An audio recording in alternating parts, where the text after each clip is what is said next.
ladies and gentlemen, welcome to part 2 of our Lighting the Candle, A World That Works, for today.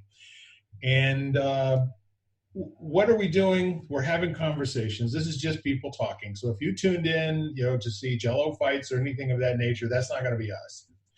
We are really, really interested in kind of exploring the in-between of human beings and kind of getting into the whole idea of what causes empowerment, what allows people to be free to act powerfully in their lives, and how can we do that, and how can we give people access to that just simply through conversation.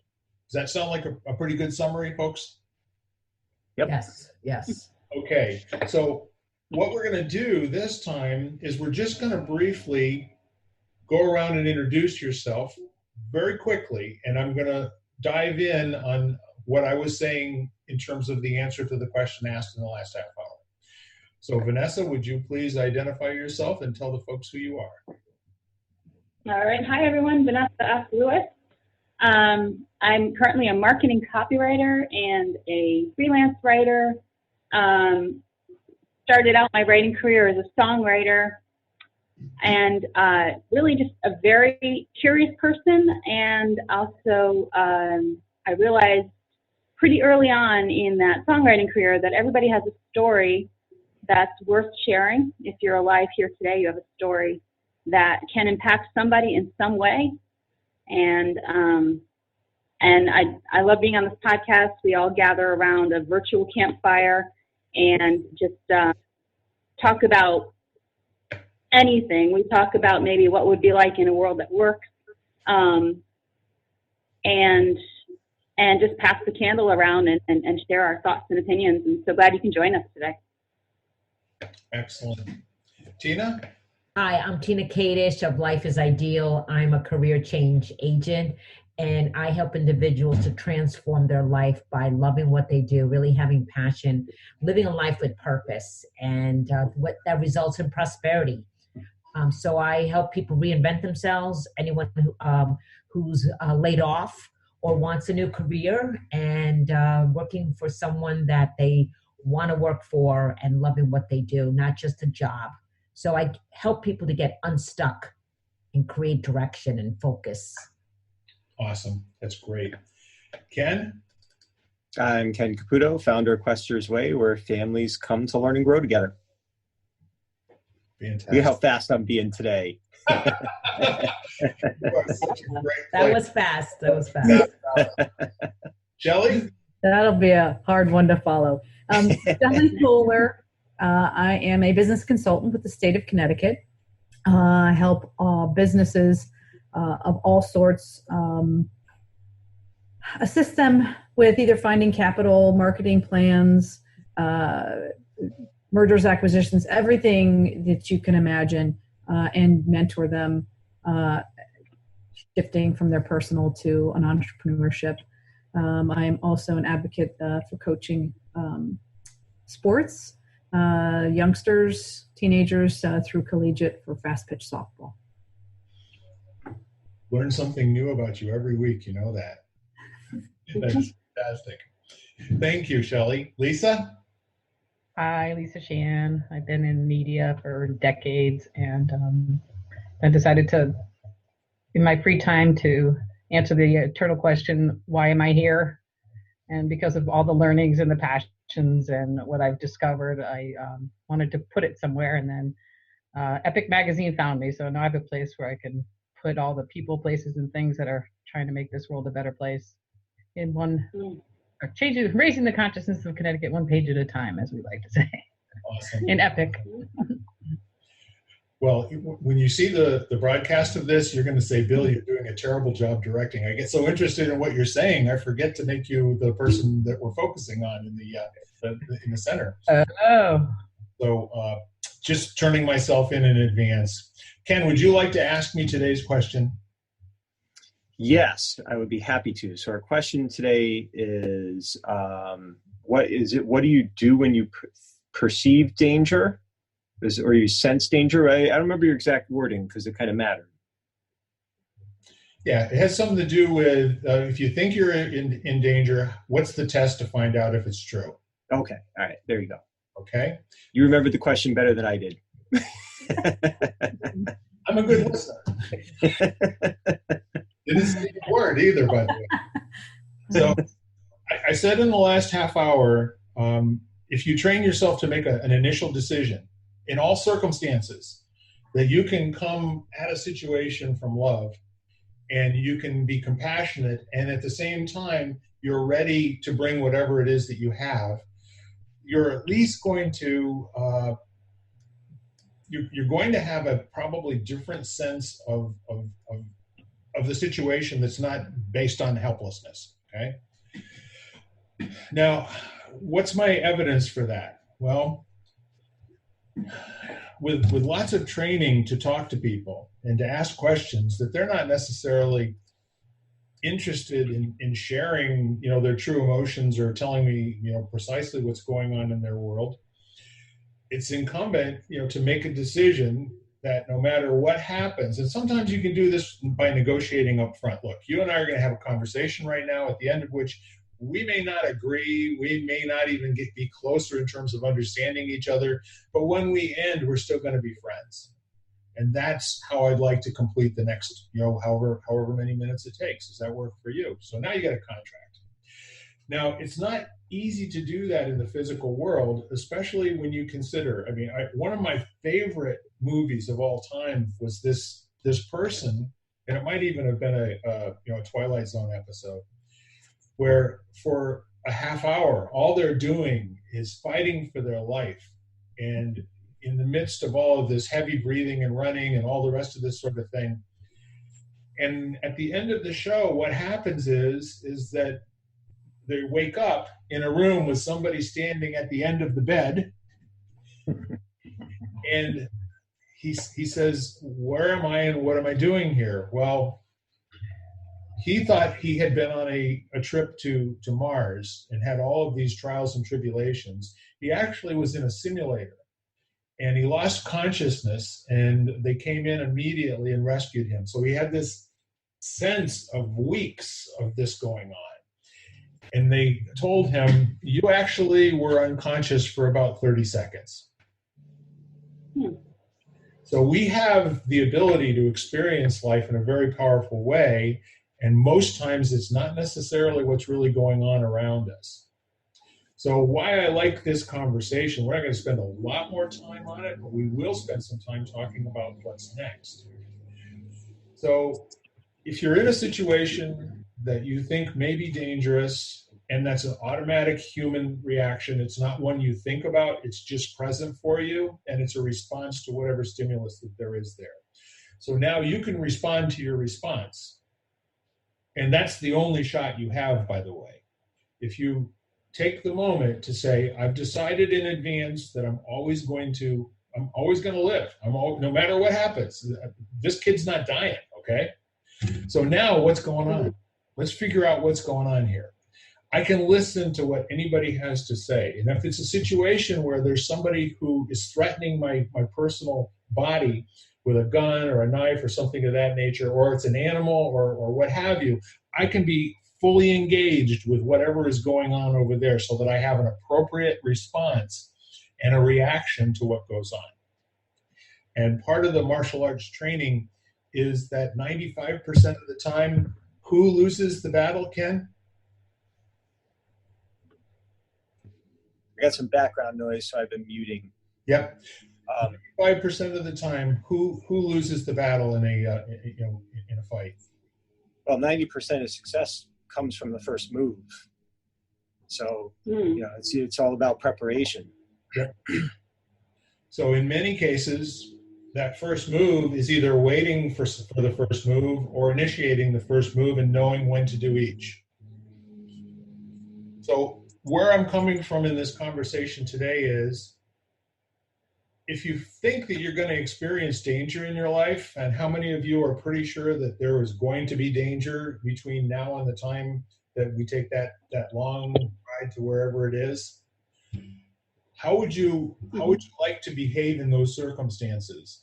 is it possible to prepare for that or to get some sort of either training or making some decisions, or in a lot of cases, it's just packing a big lunch, you know? This is going to be a problem. It's going to go on for a while, and I just refuse to engage with it moment by moment like I'm always at risk. Anybody have any of those types of situations? Like, for instance, with me, several times in my life, I've either been in the hospital for 30 days, not knowing what's coming the next day, or went through this situation with my mother in 2012 while I was also, having diagnoses for skin cancers, melanoma in that year, and pretty much put my business on hold. The rest of the folks took care of that, and my attention really had to be on the care of my body and the care of my mother's body. So from June to October 13th, that was it. She went from diagnosis, to PET scan, and it's in your entire body, and we're going to do chemo, and we're going to do radiation and all the rest of that. And then every single day was some sort of a breakdown. And what I brought to the situation was, having gone through that month in the hospital in 2008, plus all the other training that I've been in, was the ability to be with no information, the ability to be with not going to be able to resolve this mentally before it gets resolved physically. Does that make sense? So either be in a situation of resisting it or dancing and having conversations with people that were not about how somebody was behaving, but how I wanted them to behave so that my mother would be happy and taken care of. So I had no idea where this was going to go today. And so all of that is just what's present for me right at the moment. And I appreciate all of you genuinely sharing in terms of answering a question that I had the audacity to ask you, and you were willing to answer. So now the next question is all right, so now that you've decided, pretend we're staying with my model for a moment, or you can talk about something completely different if you'd like to. If we're staying with the model of you're going to decide that the danger is not bigger than you are, in all circumstances, you are always the biggest badass in the room, no matter what it takes. It could be your mouth, it could be your body, it could be your ability to run away. Not to worry. So now how do you engage the situation so there's a win-win? Because being prepared for a disaster doesn't mean that you actually have to experience a disaster and leave it that way. Does that make sense? While we're creating a world that works, we're entering a world that doesn't work in this metaphor. So with that said, we'll bring it back around. And Vanessa, how would you then move from, again, making a decision that you're going to be fine, it's going to be okay, and you're in charge of what happens next? What would you do next?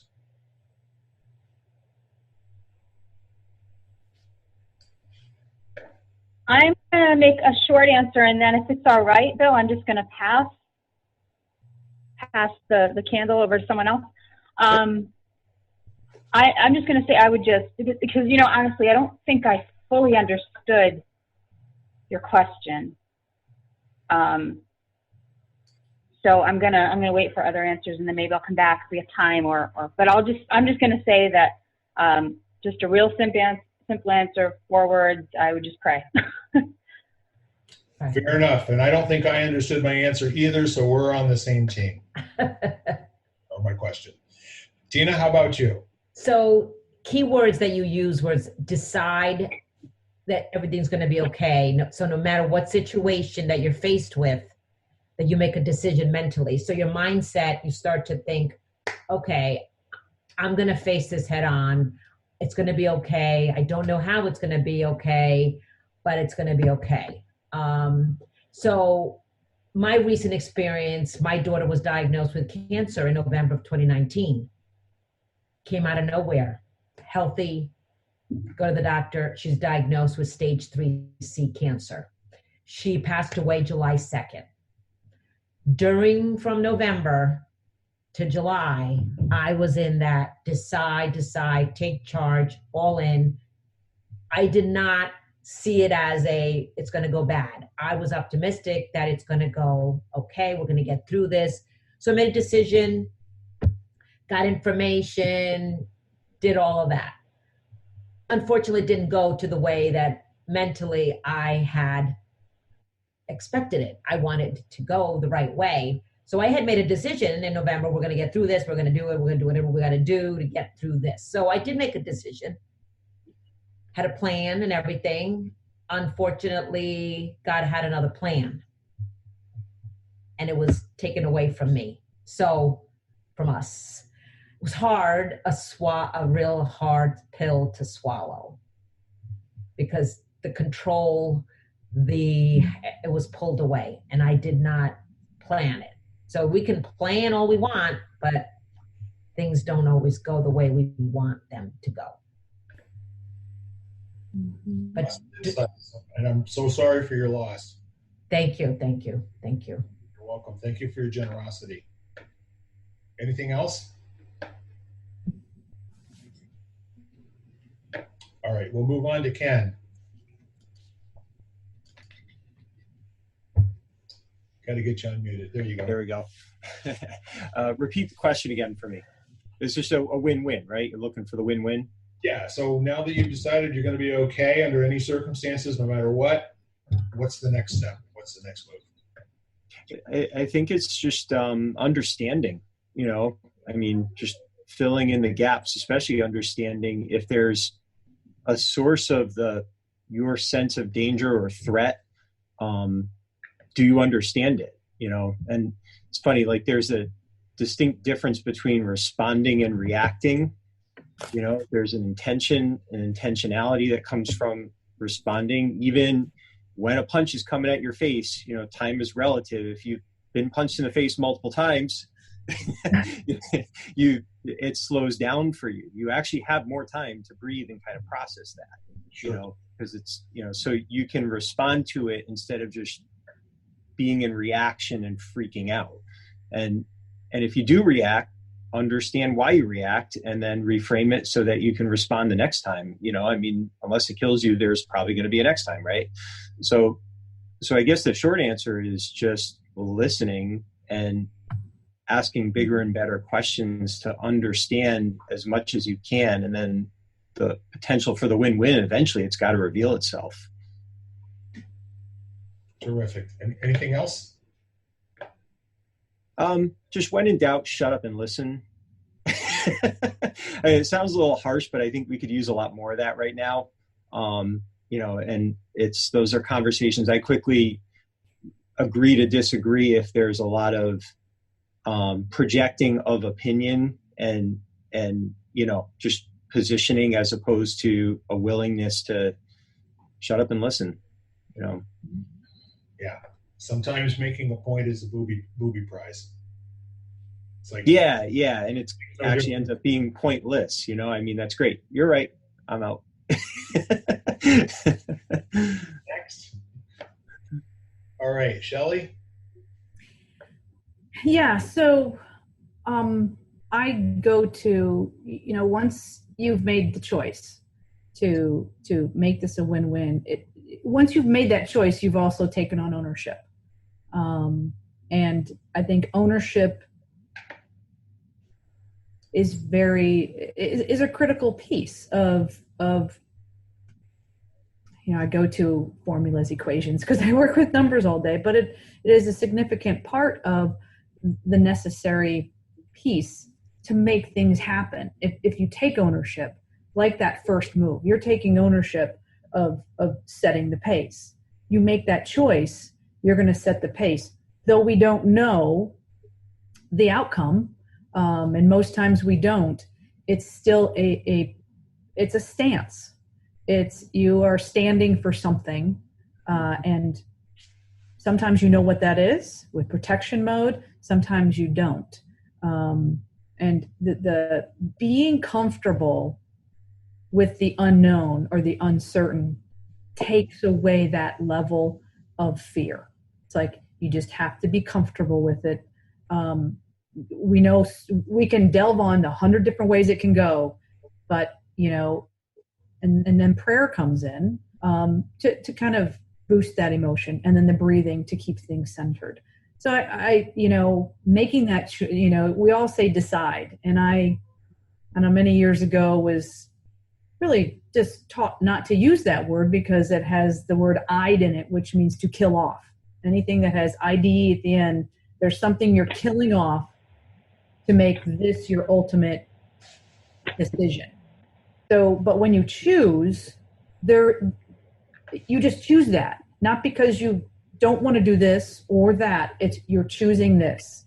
So that's kind of where I've learned to kind of sit. It's a choice and then ownership, regardless of how that goes. You may have to backpedal because of whatever, but at least you made that and that choice, and you're standing for it. Yep. Very, very great man once said, choose what you got. Exactly. Choose chocolate. Choose chocolate. Yeah. Chocolate, decide. Chocolate choose. I love it. Thank you. Lisa? My thought was I'd like your idea, which makes sense, to predetermine your reaction to something, and that it's basically visualization. So, which is a great practice, and of course it's been done for decades, probably since man has begun, because it's done not even knowing what they were doing. But of course it's popular in sports and things like that. But so I like that idea. I'm going to use that. But also, I think with everybody saying, understanding and talking and getting to the base of whether real danger or perceived danger was, to see where that bottom line was and get to the point. Because I think you can, in the person or thing that's happening to you, their reaction can be interrupted by just you taking that step back and asking them something. Because I could just see them. What do you mean? Do you care? I mean, seriously? So I think that's a great way to, and then to calm yourself down again, so that you're not reacting anymore, but responding too. And because I've always been, I'm an eldest child, so and if somebody around me is in danger, then I am stepping up, and so I to protect people I love I will stand up instantly. But I also, with all the practices I'm learning, I'm hoping now that I can take that step back and listen, like Ken says, and pray at the same time, like everybody's been saying, and see what the new outcome can be, because I think that's possible. Excellent. Anything else? Good. Welcome back, Vanessa. Hello. Hi there. So before I speak, did you have any more thoughts? No, I want to hear what you have to say, if that's all right. Yeah, let's see what I got. Okay. So in terms of being passionate about creating a world that works, it's much less about identifying that it's not working and always looking for an opportunity to transform whatever moment that you're in. So life's not about being better than good. It's not about being excellent rather than better. It's about always having an experience of creation, okay? So for instance, you guys all know Crosby, Stills, Nash & Young, right? There's one of the songs that's on the album that they first came out with is called Wooden Ships. And the first line of it is if you smile at me, I will understand, because that's something that everybody everywhere does in the same way. Mm-hmm.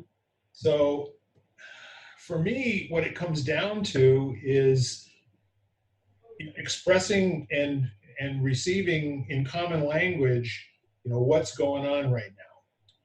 And so I really liked what Lisa said about asking questions. And 9 out of 10 times, rather than engaging what people are saying, if it's an uncomfortable conversation, or if I really do feel like this could go either way in the moment, first thing I ask them is, what do you want? You know?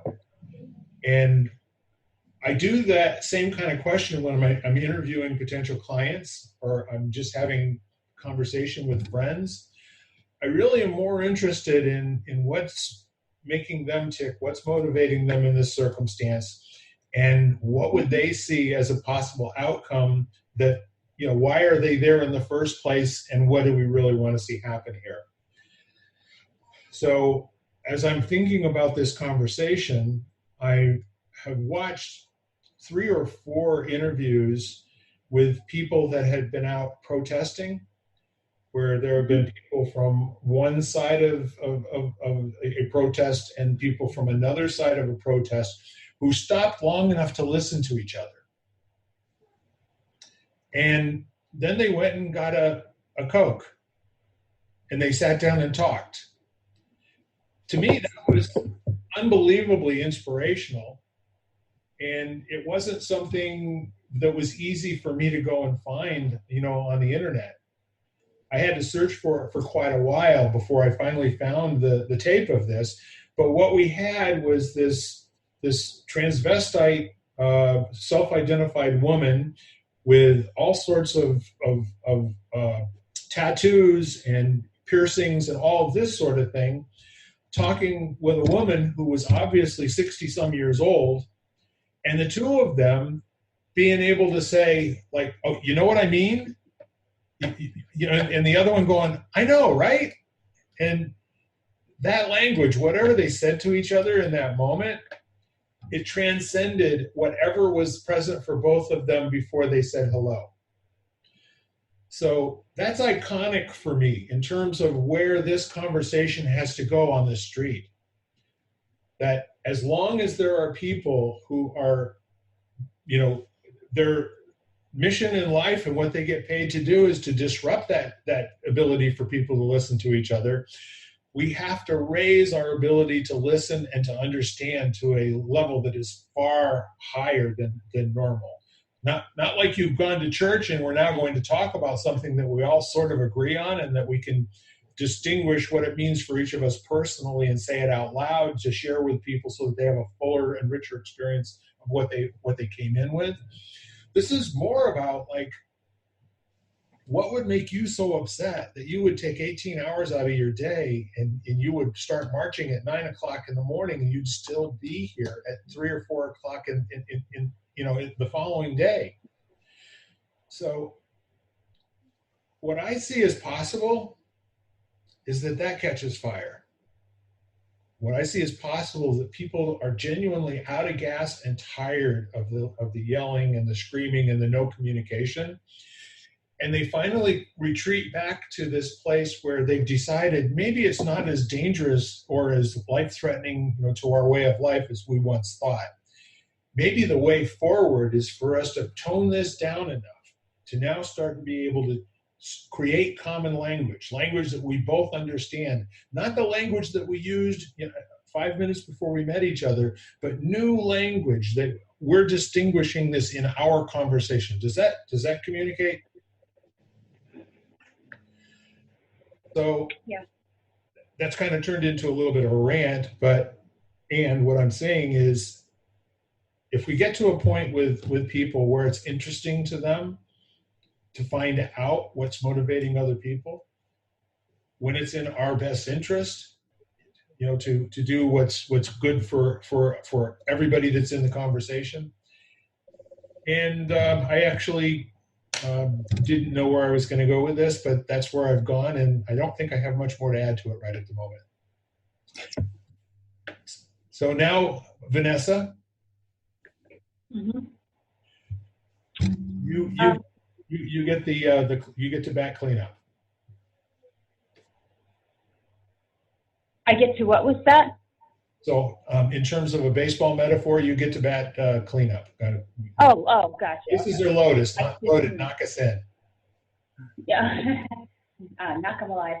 I'm looking at the time though, and I realize we're starting to run out of time. Is that right? We have about 5 more minutes to keep us at around a half hour.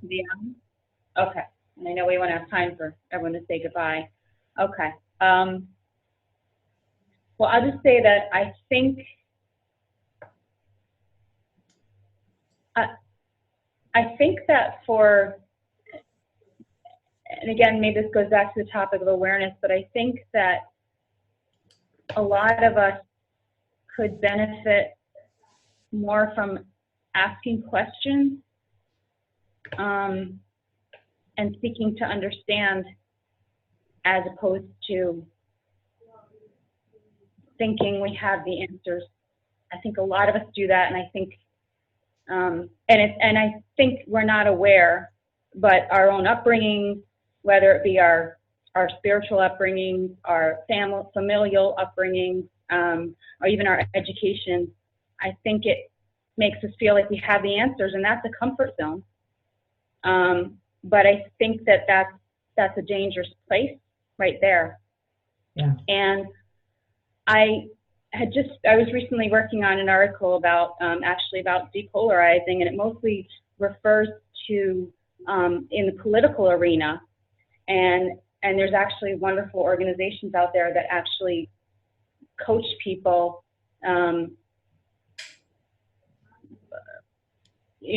helping them to just have conversations, to ask questions. And maybe we don't ask questions because we don't know which questions to ask, or we feel stupid, and then that's our pride getting in the way. But I don't want to get off topic. But I do want to say that going along with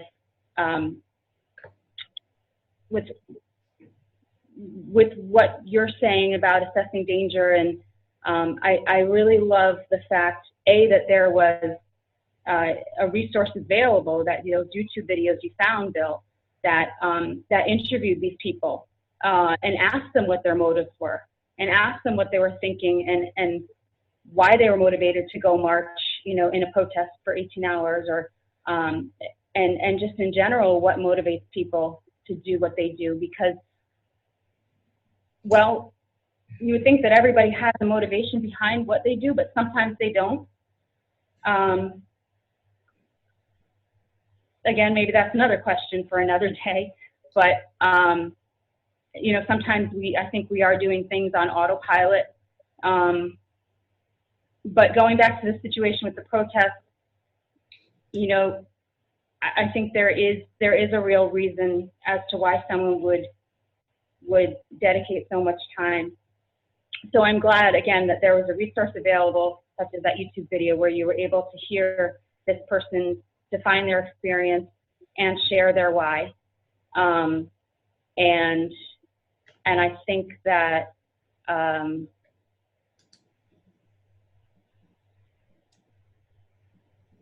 I think just to bring it back around, I think it's really important for there to be more resources available to help us ask questions about what we don't understand, and I'm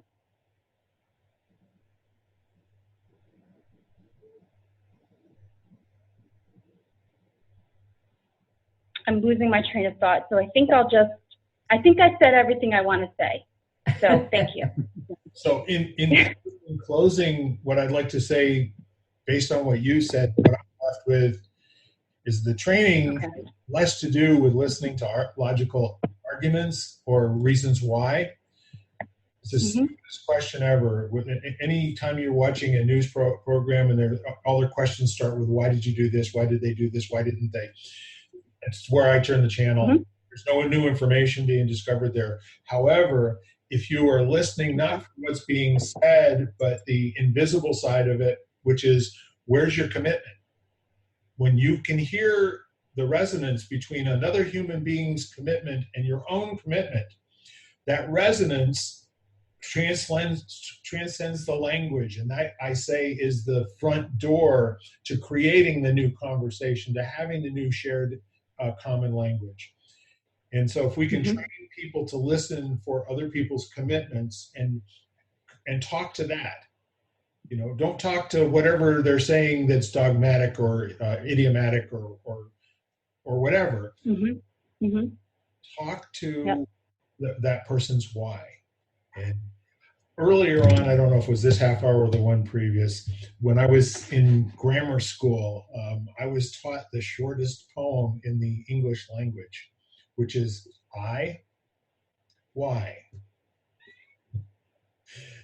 I think that was a fourth grade thing that I picked up that's always there with me. And then, there's always the statement of the two best days of a human being's life is the day that they're born and then the day that they figure out why that was.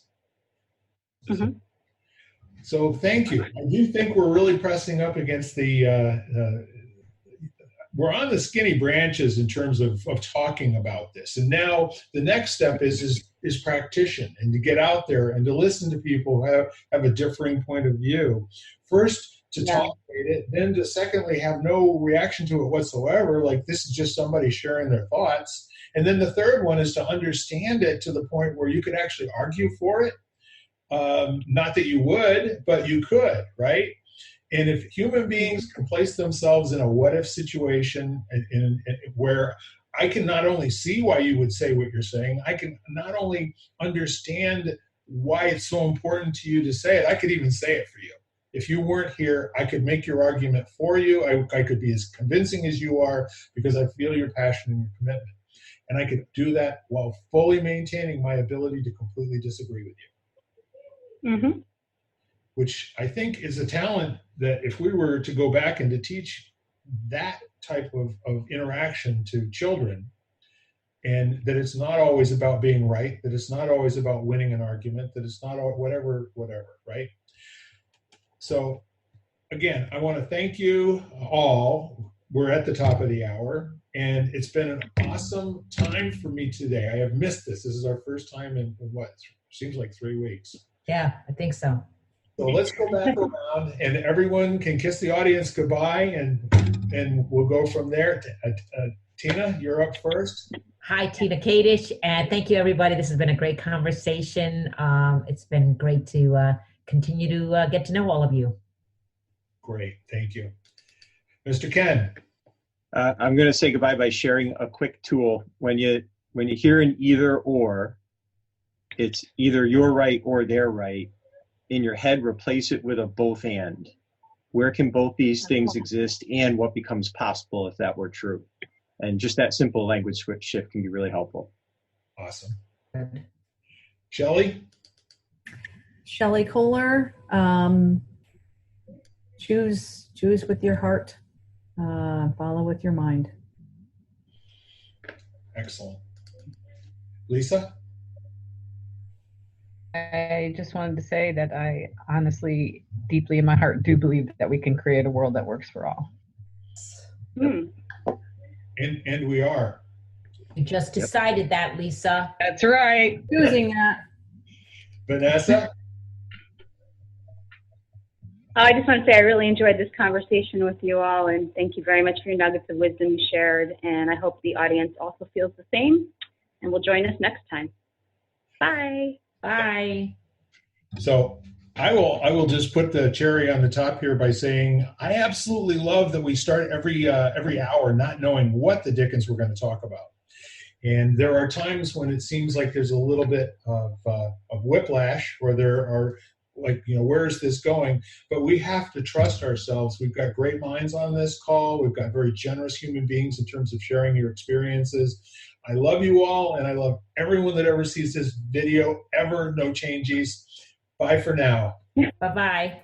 Bye-bye. Bye, all. You've been listening to Lighting the Candle, A World That Works, part of the Exvadio Podcast Network.